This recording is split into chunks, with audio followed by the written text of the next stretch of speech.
Jaya Krishna Prasthaya Bhutale Shrimati Bhaktivedanta Swami Nityanamini Namaste Saraswati Devi Gauravani Prasharne Nirvisesha Shunyavadi Patsvatya Desatayane. Hare Krishna. Srila Prabhupada wrote this in February 1935 to the Vyasa Puja offering of his Guru Maharaj, Srila Bhakti, His Divine Grace Bhaktisiddhanta Swami Srila Saraswati Thakur. And Bhaktisiddhanta, he was so very much pleased by this offering that at this time when he heard this offering, he encouraged all his disciples to go all over the world and preach, because he was so excited by this offering. So it says here, the first word, adore, adore. For Janamastami, Radha Krishna, they got a special perfume from Christian Dior without alcohol. This is special, very special, and it's called J'adore. So Prabhupada's Vyasa Puja starts with Adore, adore ye all. The happy day, blessed than heaven, sweeter than May. When he appeared at Puri, the holy place, my Lord and Master, his divine grace. Oh, my Master, the evangelic angel, give us thy light, light up thy candle. Struggle for existence, a human race, the only hope, your divine grace. Misled, we are all going astray.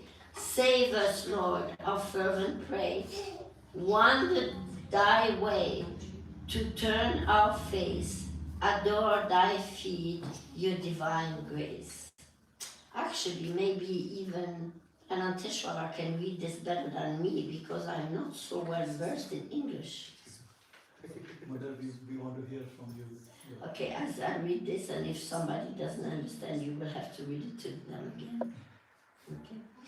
Forgotten Krishna, we fallen souls, praying most heavy the illusions toll.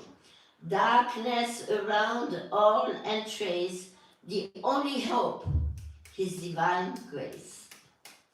Message of service thou hast brought, a healthful life, as Chaitanya wrought, unknown to all, it's full of grace.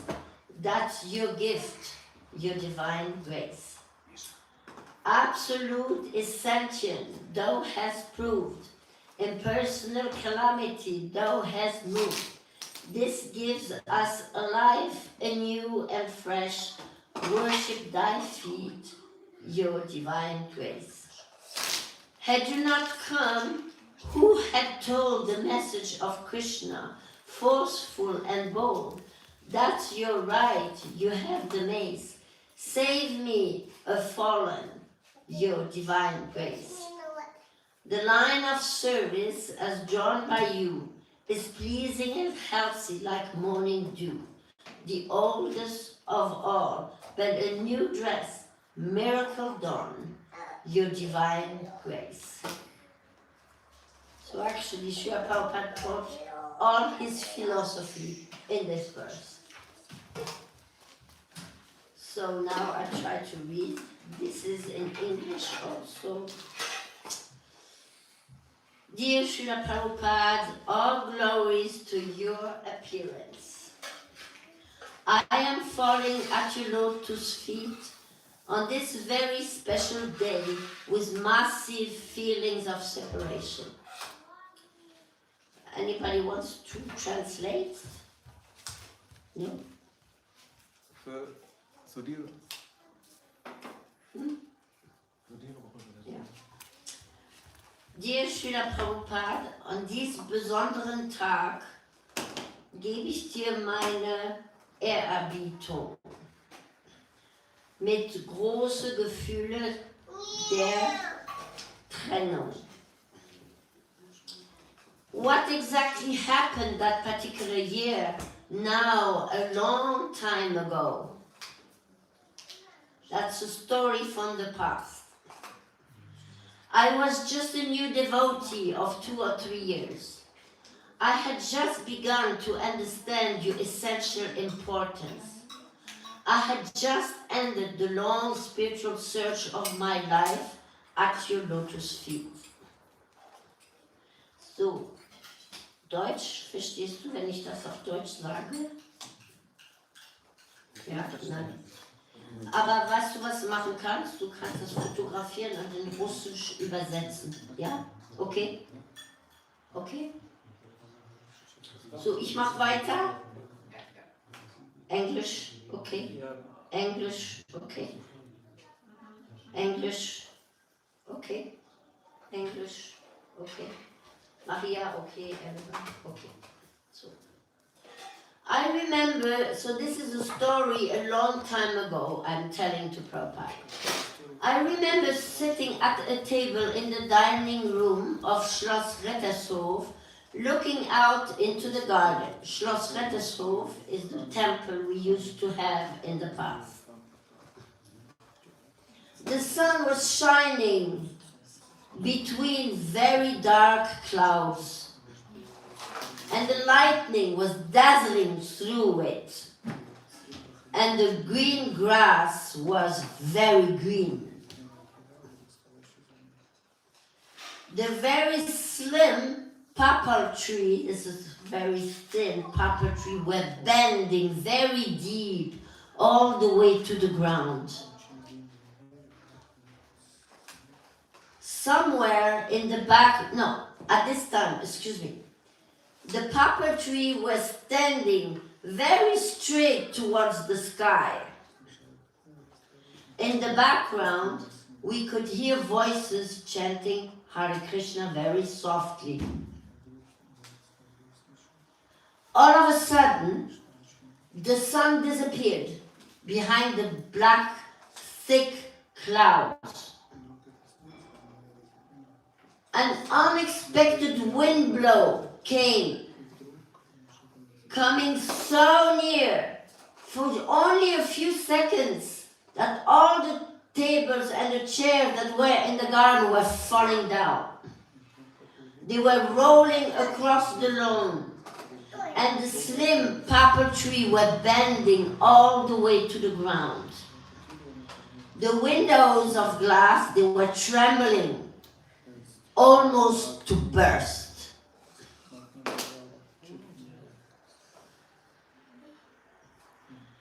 Somewhere in the background, the voices became very loud. They were shouting. You, Srila Prabhupada, at that very moment, decided that it was time for you to leave us. Your young and unexperienced devotees were shattered. The ground was pulled away from under my feet. A deep hole that would take at least 10 years to close opened in front of me. Can you understand what I'm talking? Dear Srila Prabhupada, I am falling at your lotus feet on this very special day with massive feelings of separation. I'm just starting to recover from your separation. I'm just starting to appreciate the burden of love that you have left with us. I'm just starting to learn to love and appreciate your many disciples, my God brothers and sisters. What exactly happened this year, 2021? Complete shutdown worldwide. For now, almost 2 years. A tiny little virus has the whole world under its grip.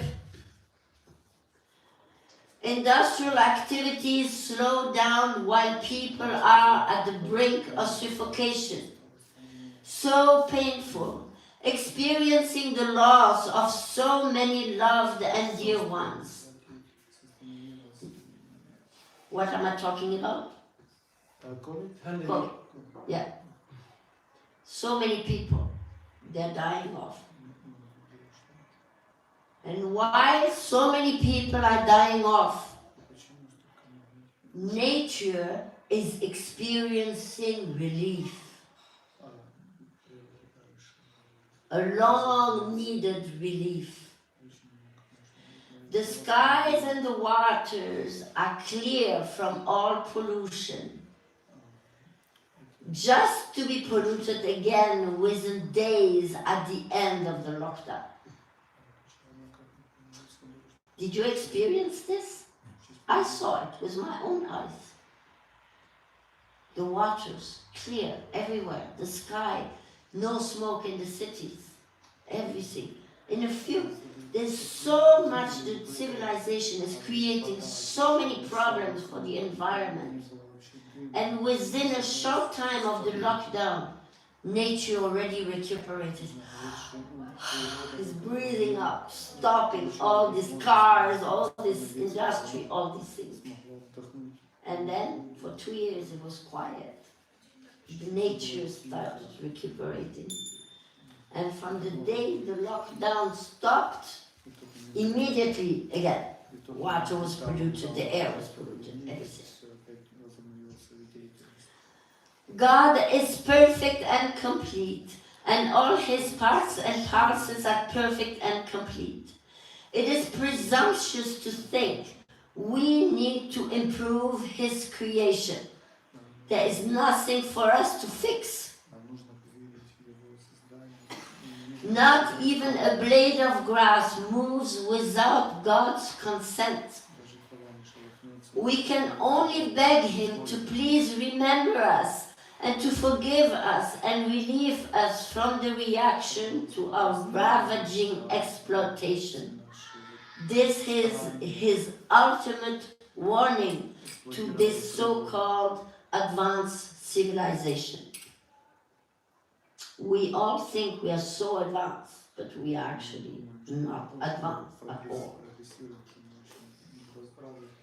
Dear Srila Prabhupada, I am falling at your lotus feet on this very special day with massive feelings of separation. Did we not all at one time look for the absolute truth? Did we not find it in your words and in your writings? Even a detail apparently tinted by so-called time, circumstances and culture coming from your lotus mouth as a pure devotee of the Lord is absolute in the context of the presentation and the explanation of the absolute truth. What I'm saying here, that Prabhupada is coming from another culture. We are coming from the West. We are not used to this culture. And Prabhupada is explaining to us civilization, the real truth about the absolute truth. And we have accepted this absolute truth from him. But now, all of a sudden, we are not listening to him anymore. We are starting to criticize him. We are starting to think, oh, modern life is actually very nice. Some even say, Prabhupada, that was at his time. That was a long time ago. The world has changed now. We have become more modern, more advanced. So we are asking, or has the absolute truth changed during these modern days? But if it's absolute, it never changes. Never mind what day and age we are in. So the question is, we don't follow Prabhupada anymore. Has the absolute truth changed? The absolute truth is not the absolute. Is the absolute truth not the absolute truth anymore? Or has our perception of your teachings changed? We can only beg you to please forgive us and relieve us from the reaction of our disobedience. Because we don't listen to Prabhupada, we don't follow what he says, therefore we are experiencing problems in this material world. Because they wanted to be like God. Excuse me. Because they wanted to be like God and know it all. As they ate from the forbidden tree, from the tree of knowledge, they lost the promised paradise. This is the Christians. Huh? They were told, don't eat from this tree. But they were very curious. They want to know. Oh, I want to know why I cannot eat from this tree. The tree of knowledge. If I eat from this fruit, then I'll know everything. I'll become God. What happened? They ate and immediately they lost paradise. So this is what we're doing. Scientists, everything we're doing nowadays. We're making so much advancement. We think, oh, I'm so advanced. I don't need God anymore. And we are out of the paradise. What is the paradise? A place where we chant Hare Krishna and just be happy every single day and have no problem here, no problem there, and this and that. We are out of paradise if we think we are like God. Dear Srila Prabhupada, all glories to your appearance. I am falling at your lotus feet on this very special day with massive feeling of separation. I bow down at your lotus feet every day before starting my service day. I especially bow down at your lotus feet on special days as Lord Nishringadev's appearance day. I very specially bow down at your lotus feet as for the first time again and again and again today on this very special day of your appearance day with massive feelings of separation. You wanted to be servants. So, Himanga Gopal Prabhu